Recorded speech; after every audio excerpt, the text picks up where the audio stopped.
maka dipasanglah gasket ya. Pasang gasket supaya ini nggak bocor. Jangan sampai nanti dipasang hanya orifice plate. Nah, ini turun satu-satu airnya.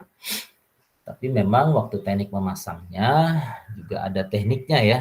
Memasang baut itu tuh ada tekniknya, bukan sembarangan, bukan urutan begini terus, atau ini dikencengkan sampai habis baru ini dia bawa, itu repot. Jadi itu ada tekniknya. Jadi ya, pertama itu Anda rapatkan dia dulu, semuanya nggak usah perlu dikencengin. Nah, nanti kalau mulai dikencengin, pilihlah dia menyilang ya. Kalau model 4 ini, pilihlah dia menyilang. Jadi supaya nanti gasket ini tidak pecah ya. Jadi ada tekniknya. Kalau dia pecah ya percuma dia bocor lagi. Itu ada tekniknya dalam pemasangan apa namanya orifice ini ya. Pasang untuk terkait nanti pemasangan bolnya ya. Ball and nut atau baut dan mur ya. Dibuat menyilang. Nah ini teknik-teknik ini biasanya akan tersampaikan di manual book ya. Jadi di manual book itu juga akan ada proses disassemble dan assemble ya. Bagaimana dibongkar terus dipasang kembali. Dan bagaimana saat dipasang kembali posisi pemasangan bautnya benar. Nah biasanya kalau sudah kenceng dia punya nilai torsinya, kita pakai torque meter. Nanti kalau sudah pas dia bunyi klik gitu. Nanti kita tinggal tandai. Ini cara pemasangannya. Tapi intinya kita kembali ke materi mekanika fluida kita ini. Nah, kenapa dibuat lubang yang kecil? Karena untuk sebagai hambatan.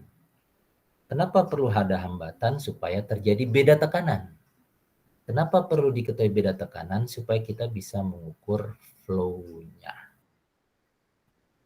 Ya, sama seperti rumus sebelumnya kan, beda tekanan atau juga dari beda ketinggian. Nah, dengan demikian kita bisa mengukur flow-nya berapa.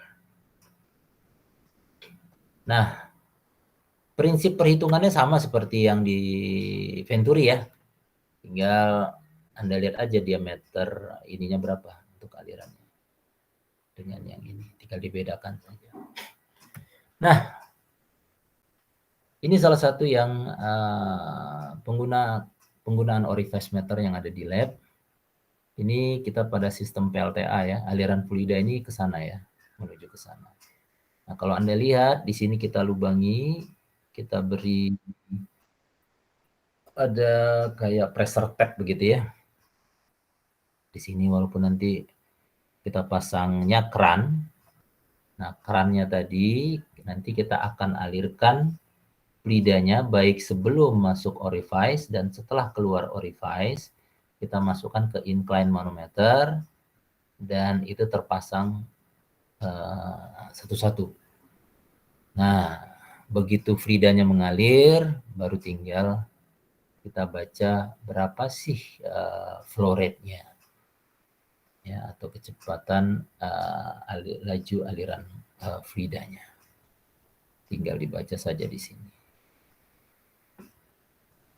Cukup simpel ya, cuman tinggal kalau Anda kepingin matematika udah benar belum hitung-hitungannya, ya monggo silahkan dibuktikan saja. Tapi nanti di lapangan Anda cukup membaca di sini. Nah, berikutnya ada ultrasonic flow meter. Nah, ini kelebihan daripada ultrasonic flow meter, kita tidak perlu merubah pipa. Contoh kalau kita menggunakan pitot tube, otomatis pipa tersebut harus kita lubangi ya untuk memasukkan pitot tube ini. Kalau Anda lihat yang ini. Nah, ini kan sebenarnya pipa nih. Ya, ini pipa. Terus kita lubangi supaya masuk alat pitot tube tadi. Nah, otomatis ada pekerjaan tambahan kan? Saya kira di situ untuk melubangi dan memasang pitot tube. Kemudian artinya merusak pipa lah ya, ada bukan merusak dalam arti kata jelek ya, dan untuk pemasangan pitot tube. Kalau kedua terkait dengan Venturi, nah berarti dia harus dilakukan pengecilan penampang. Ya, pengecilan penampang. Berarti otomatis kasusnya akan beda lagi ya. Bagaimana untuk memasang dengan pipa yang lebih kecil ya, artinya ada perubahan yang dilakukan terhadap pipa tersebut. Ataupun kalau kita pakai orifice, nah ini untuk orifice sendiri juga sama, jadi ada pekerjaan tambahan lagi yang perlu kita lakukan. Tapi yang menariknya kalau kita menggunakan ultrasonic flow meter, kita tidak perlu merubah kondisi pipa. Cukup Anda tempelkan saja, terkoneksi ke alatnya ini, baru akan terbaca berapa flow aliran fluida yang mengalir. Karena ini dia, jadi kalau nanti Anda di lapangan, Anda harus terbiasa melihat warna-warna ini nih. Kalau dia merah, berarti dia airnya digunakan untuk air pemadam ya. Jadi kalau ada terjadi kebakaran, otomatis air ini yang digunakan, air yang di dalam pipa ini yang merah ya. Nah, kalau yang ini, nah ini biasanya untuk air bersih untuk kebutuhan baik pembangkit ataupun kantor ya. Nah, ini termasuk raw water ya. Nah, ini biasanya raw water ini pasti sudah mengalami proses desalination ya. Kenapa saya bisa bilang begitu? Karena ini waktu saya ada punya pekerjaan di Muara Karang, dan Muara Karang posisinya kan memang dekat dengan, jadi pembangkit ini dekat dengan laut, dan dia nggak menggunakan air tanah, tapi cukup memanfaatkan air laut, tapi dihilangkan kandungan garamnya menjadi raw water. Nah, water tadi yang nanti digunakan sebagian untuk kantor ataupun pembangkit. Nah, kalau untuk pembangkitnya misalnya untuk masuk ke dalam boiler, nah otomatis kita harus hilangkan kandungan mineral daripada air tadi ya. Nah, kalau kita butuh mineral, boiler tidak butuh mineral ya. Jadi dihilangkan kandungan mineralnya. Jadi ada beberapa treatment, jadi biasanya orang kimia akan turun ini. Ya, supaya memastikan. Terus pH-nya harus berapa gitu ya, nggak boleh asam, kalau asam bisa rusak pipanya, dia harusnya basah. Jadi bisa nanti perlu dicampur-campurkan zat-zat kimia ya. Nah, seperti itu. Nah, ini nanti ada proses lagi lah ya. Nah, kalau ini kita ceritanya yang belum baru diproses desal atau menghilangkan kandungan garamnya, terus dikondensasi. Nah, itu yang kita manfaatkan untuk raw water. Nah, ini yang warna hijau muda nih ya. Itu kadang seperti biru gitu. Tapi ya sebenarnya nanti kalau Anda lihat di lapangan ya warnanya hijau ya. Hijau lebih muda. Nah, nanti yang ini warna merah untuk hidran. Nanti juga ada pipa warna kuning. Nah, kalau kuning biasanya itu adalah LNG ya, atau gas gitu ya. Nanti juga ada yang warna coklat, karena coklat untuk oli ya, kira-kira seperti itu. Nah, ini artinya kita kembali lagi ke materi McFlow ya. Jadi tidak merusak pipanya, tidak ada melakukan perubahan-perubahan dari pipa, cukup menempelkan saja. Nah, ini langsung terbaca. Tapi dengan syarat kita tahu ukuran pipanya, kita tahu ketebalan pipanya, kita tahu juga jenis pipanya.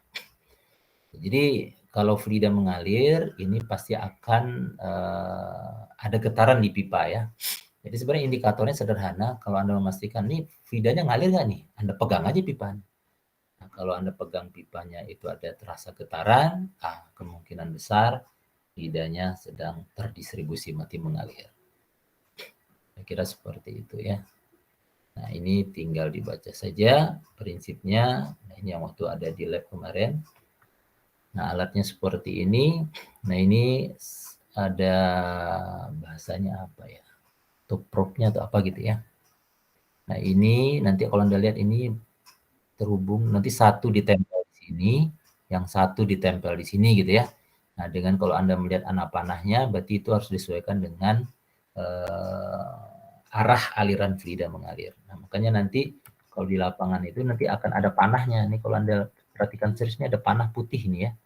Berarti ini fluidanya ngalirnya ke sana. Kira-kira seperti itu. Nah, ini perwakilan panah ini juga nih harus ada di alat. Nah, kalau ini nilainya akan minus. Jadi Anda nggak perlu khawatir, nggak perlu, wah ini rusak nih bla bla bla, enggak. Jadi kalau misalnya arah aliran fluidanya ke kiri, nah kebetulan Anda pasang ini arah aliran fluida ke kanan, nah otomatis nanti akan terbaca di sini minus. Nah, jadi minus yang menunjukkan salah arah aliran fluida. Tapi tetap kuncinya Anda harus tahu ukuran pipanya, ketebalan pipanya, dan material pipanya. Dan kira-kira begitu. Dan juga ya itulah umumnya 3 itu nanti supaya ini tidak error. Kalau enggak pasti akan error karena setiap fluida yang mengalir dia menghasilkan gelombang. Nah, gelombang ultrasoniknya yang akan dibaca oleh probe ini tadi yang di atas ini, dan nanti baru dikirim sinyalnya ke matri.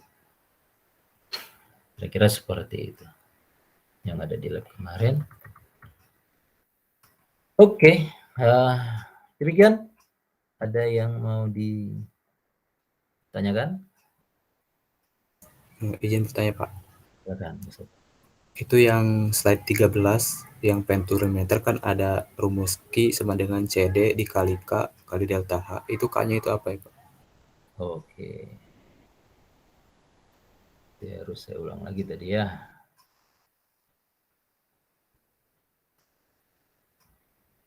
Ini ya. Nah,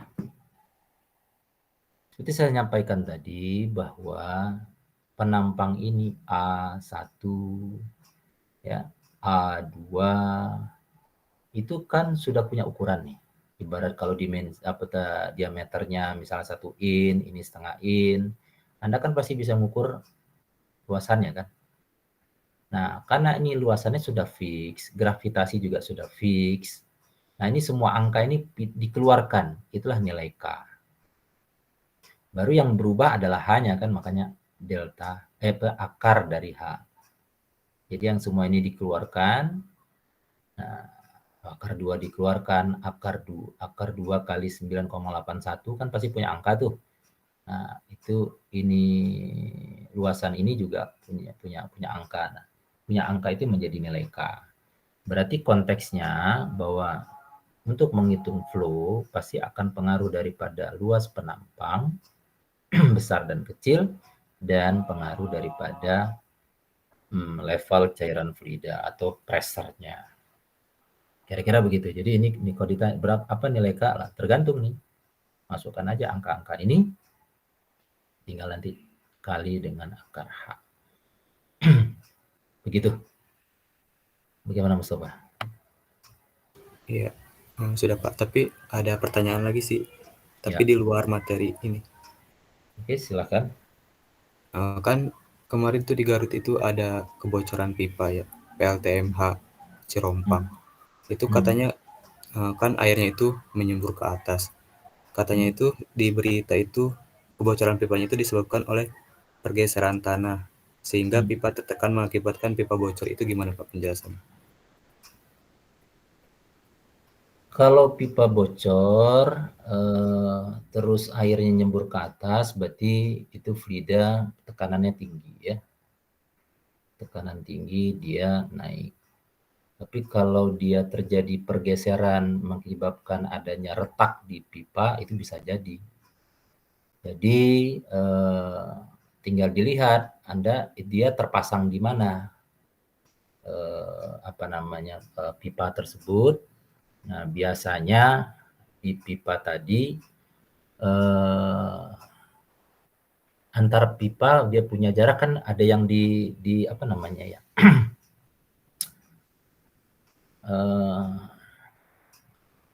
Ibarat kalau ini pipa ya, atau bahasanya apa ya? Saya speedo lagi nih. Anggaplah ini ya, ini pipa, terus terjadi pergeseran. Nah, ini kan bisa terdeformasi, bergeser. Nah, ini juga bisa, apalagi nanti kalau ini malah turun, nah di sini fix, sementara ini tiba-tiba turun, nah ini kan bisa kayak pecah apa namanya ya, pecah di tengah tuh, ya, pecah di tengah. Makanya kalau ada sebagian-sebagian pipa itu yang memang sengaja dibuat kalau daerah-daerah kritisnya, dia ada yang tidak dibuat fix, tapi dia punya flexible joint. Nah, fungsi flexible joint tadi, kalau terjadi pergeseran apa namanya dudukan pipa, dia masih aman. Nah, tapi kalau terlalu besar pergeserannya juga tetap pasti akan ada patah. Bukan patah, ada crack gitu ya, nggak mungkin langsung patah kan, pipa kan punya ketebalannya. Pasti akan ada crack. Nah, crack tadi mungkin pertama terbentuk crack, terus ada tekanan besar daripada fluida, pasti dia akan nyembur dan keluar. Kira-kira seperti itu. Gimana Mustafa? Iya Pak, terima kasih Pak. Sama-sama. Ada lagi yang lain?